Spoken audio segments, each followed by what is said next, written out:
को बेनकाब करती हैं, इशारों से इनकलाब करती हैं जामिया की लड़कियां, और पितृसत्ता के कपड़े फट जाते हैं। पितृसत्ता के कपड़े फट जाते हैं, सब लोग राह से हट जाते हैं जब रास्तों पे डट जाती हैं जामिया की लड़कियां। कल सुबह में निकला मॉर्निंग वॉक पे, सूरज उगा नहीं था अब तक, चांद फलक पे अब भी बाकी था, नशे में लड़खड़ा रहे थे सितारे, मेरे संग बैठा चाय पी रहा साकी था। एक तो सीए भी एनआरसी का पूरा मुद्दा है, उससे मैं चाह के भी भाग नहीं सकता क्योंकि मेरा नाम आमिर अजीज़ है। सबसे पहली बात ये है।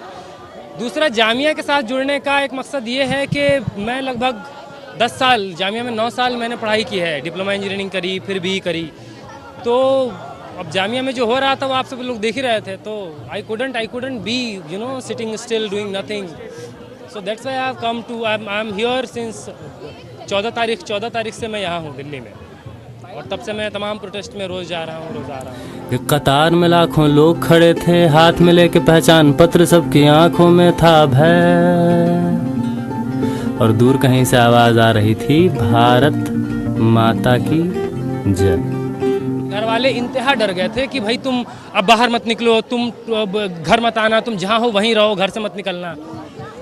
तो ये जो खौफ है हवाओं में, मुझे समझ में नहीं आ रहा है ये खौफ आ कहाँ से रहा है। और ये प्रोटेस्ट इसलिए भी ज़रूरी है कि इंसान के अंदर का खौफ जो है वो विरोध बन के बाहर निकले, वो बहुत ज़रूरी है। सर पे अपनी पहचान का बोझ संभाले, मैं जहाँ से गुजर रहा था वहाँ था एक भव्य विश्वविद्यालय, और हम चाह रहे हैं कि हम जाएं वापस अपने काम धामों पे, लेकिन सरकार राज़ी नहीं है। सरकार राज़ी हो जाए तो हम घर चले जाएं अपने, सरकार रिपील कर ले, ये एनआरसी रिपील कर ले, सीए रिपील कर ले, हम वापस अपने घरों में चले जाएंगे, हम काम करेंगे। हमको शौक थोड़ी है बाहर रोड पे टहलने का।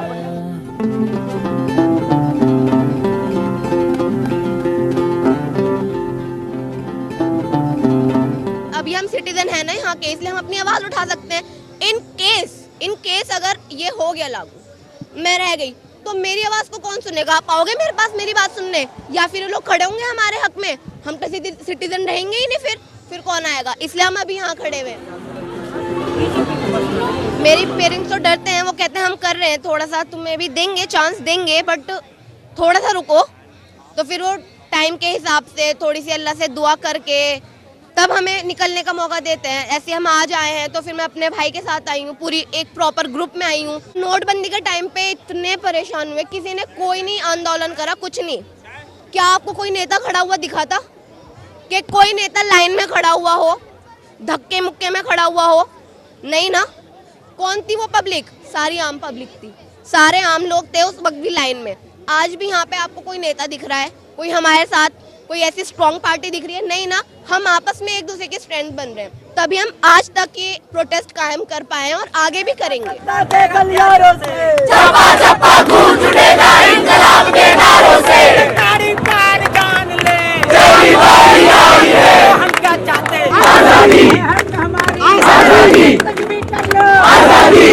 The reason I come to CA and NRC protest in specific is because बहुत टाइम के बाद देश में ये रेजिस्टेंस और ये रैडिकल मेंटालिटी आई है जो कि नहीं हुआ है। मुझे लगा था जब कश्मीर ब्लॉकेड में गया तब कुछ होगा, मुझे लगा था जब इस गवर्नमेंट ने एनआरसी अनाउंस किया था तब कुछ होगा, लेकिन जब मॉब लिंचिंग्स हो रही थी और तबरेज़ अंसारी की मौत हुई थी तब कुछ होगा, बट नहीं हुआ। फाइनली सीए और एनआरसी एंड जामिया में जो हुआ उसके बाद finally Delhi is out in streets and I have been waiting for this for 6 years। अब तो मैं मतलब घर पे नहीं बैठ सकती ना। कश्मीर के ब्लॉकेट से पहले भी कश्मीर के बारे में बहुत झगड़े हो चुके हैं मेरे घर पे। जब भाजपा पावर में आई थी तब बहुत झगड़े हुए थे क्योंकि मैं बहुत विजिबली नाखुश थी उस बात से, और मेरे पेरेंट्स सेलिब्रेट करे। तो अगर मेरे पापा बोल रहे हैं कि ये जो लॉ पास होने वाला है या जो लिंचिंग्स चल रही थी जिनसे कि मेरी 80% बैच अफेक्ट होती है, अगर मेरे पापा घर पे ये बोल रहे हैं कि ये इनमें से कुछ भी गलत नहीं है, तो और मुझे 5-6 साल से यही बोल रहे हैं कि तुमने ज़्यादा पढ़ाई नहीं की है, तुम्हें कुछ समझ में नहीं आता है, and of course this that you are very emotional about these topics. तो the thing is, I am sorry but when you talk about murder of people I will be emotional because my moral compass does not permit me to sit and watch while you say things like मुल्लों को घर से भगाओ, मुल्लों को मारो, वो जहाँ रहते हैं वो बस्ती गंदी कर देते हैं, एट्सेट्रा एट्सेट्रा। मैं ये चीज़ें तो सपोर्ट नहीं कर सकती ना. I will be emotional about these things. I will be emotional about my classmates dying. A classmate is hurt so bad that she has injuries in her spine which will never heal. I will be emotional about this. Jamia was home. They entered in my home and fired expired tear gas shell. If you come into my home and do that, I will be emotional. फैज़ ने कहा था कि जो सुबह आज़ादी जिसका हमें इंतज़ार था ये वो नहीं है. तो ये सुबह आज़ादी आनी शुरू हुई है, अंधेरा नहीं है. This is a dawn of freedom and everything. This is nothing. There is nothing negative about this.